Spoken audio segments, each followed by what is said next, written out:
તો બ કંપની લિમિટેડમાં અ કંપની લિમિટેડનો સમાવેશ નીચેની શરતોએ કરવામાં આવ્યો. મીન્સ કે A company limited is absorbed by B company limited as per the following condition. आ सेंटेंस पर थी, ये सेंटेंस पर से हमें इतना पता चल रहा है कि बी कंपनी जो है ए कंपनी को परचेस कर रही है, मतलब खरीद रही है. मतलब ए कंपनी जो है अपने आप को बेच रही है ना. तो बेचने वाली कंपनी कौन है? ए कंपनी, बराबर है. तो ए कंपनी जो है बेचने वाली है, तो यहाँ पे हमको जो बैलेंस शीट दिया हुआ वो भी तो ए कंपनी का दिया हुआ होना चाहिए. तो यहाँ पे बैलेंस शीट जो है वो कौन सी कंपनी का है? ए कंपनी का है ना. अभी बेच रही है तो इसका अर्थ क्या हुआ? इसमें बेचने वाली जो कंपनी है ना, तो वो बेचेगी तो उसको कुछ मिलेगा. क्या मिलेगा? कुछ भी मिल सकता है, लेकिन वो किसको मिलेगा? वो किसको मिलेगा? हाँ, व्यापारी लेना मतलब क्रेडिटर्स को, मतलब सॉरी, सन्ड्री रिसीवेबल को मिलेगा, ट्रेड रिसीवेबल को मिलेगा, व्यापारी लेना को मिलेगा. कौन मालिक कौन है? और कंपनी का मालिक कौन है? हाँ, ए कंपनी का मालिक कौन है? ये लेनदार है, क्रेडिटर्स हैं मालिक. ये बैंक ओवरड्राफ्ट वाले बैंक वाले हैं इसके मालिक. इस कंपनी के मालिक कौन है? यहाँ पे ओनर कौन है जो अपने आप को बेच सकता है? डिबेंचर होल्डर है. मालिक कौन है? ओनर कौन है? कौन बताएगा मुझे ओनर कौन है इस कंपनी का? ए कंपनी लिमिटेड का ओनर कौन है? मालिक कौन है जो डिसीजन ले सकता है कि अपने आप को बेचना है? मालिक कौन हो सकता है? देखो, मालिक जो होता है ना, प्रेफरेंस शेयर होल्डर और इक्विटी शेयर होल्डर जो होते हैं, शेयर होल्डर जो होते हैं वो मालिक कहलाते हैं कंपनी के, है ना. तो शेयर होल्डर जो है कंपनी के ओनर्स होते हैं, वही अपने मतलब कंपनी को बेच सकते हैं और ख़रीद सकते हैं. लेकिन मेन मालिक जो है, डिसीजन लेने वाले मालिक जो है, इक्विटी शेयर होल्डर होते हैं, है ना. फिर भी प्रेफरेंस शेयर होल्डर को भी मालिक बोला ही जा सकता है क्योंकि उसमें भी उसका इंटरेस्ट होता है इस कंपनी में, बराबर है. लेकिन ये डिबेंचर होल्डर वो सबको तो क्या है, अपने इंटरेस्ट पे ही इंटरेस्ट होता है, इसलिए वो मालिक नहीं कहलाते, वो लाइबिलिटीज़ कहलाती है इस कंपनी के लिए. तो मालिक कौन हुआ? प्रेफरेंस शेयर होल्डर और इक्विटी शेयर होल्डर, ठीक है. वो हमारी कंपनी के ओनर हो गए, है ना. तो जो भी ये कंपनी, मतलब ये एक इक्विटी शेयर होल्डर और प्रेफरेंस शेयर होल्डर इस कंपनी को बेचेंगे, है ना, किसी और को बेचेंगे. जैसे कि यहाँ पे बी को बेचा जा रहा है, बी कंपनी को बेचा जा रहा है, बी कंपनी को सेल किया जा रहा है. तो मुझे ये बताओ कि ये जो ए कंपनी के शेयर, इक्विटी शेयर होल्डर और डिबेंचर होल्डर जो है वो मालिक है ना. तो वो बेचेंगे तो उसको कुछ मिलेगा ना. उसको ये जो कंपनी बेचेंगे तो उसको उसके बदले में कुछ मिलेगा कि नहीं मिलेगा? बोलो.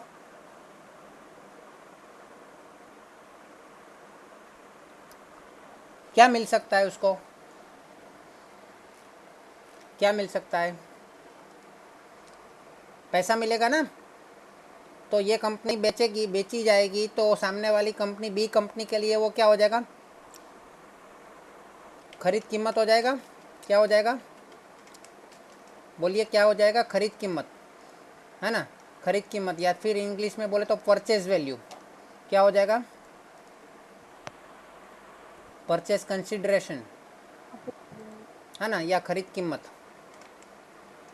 खरीद कीमत गणतरी, है ना. यानी फिर इसको बोले तो परचेज कंसिडरेशन. क्या बोलेंगे इंग्लिश में? Purchase consideration. ओके. तो ये जब कंपनी बेची जाएगी तो इसके अंदर परचेज कंसिडरेशन हमें करना होगा कि उसको उसके बदले में क्या मिलेगा.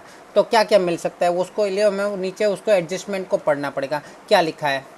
प्रेफरेंस शेयर होल्डर जो मालिक है ना, उसको तेमने दरेक 5 શેરના બદલામાં બ લિમિટેડના 4 નોન ક્યુમ્યુલેટિવ પ્રેફરન્સ શેર 8%ના દરેક ₹10નો તેવા આપવા, તેમજ તેમના ચડેલા ડિવિડન્ડ પેટે ચૂકतेના हिसाबे 4,000 रोकड़ आपा, है ना. तो प्रेफरेंस शेयर होल्डर को क्या मिलेगा? प्रेफरेंस शेयर होल्डर को क्या मिलेगा? प्रेफरेंस शेयर होल्डर को क्या मिलेगा? एक तो उसका जो उसके 5 शेयर थे उसके बदले में उसको 4 शेयर मिलेंगे. कितने मिलेंगे? 5 शेयर के बदले में 4 शेयर. तो अभी उसकी मतलब यहाँ पे इंग्लिश में लिखा है preference share holder should be given for non cumulative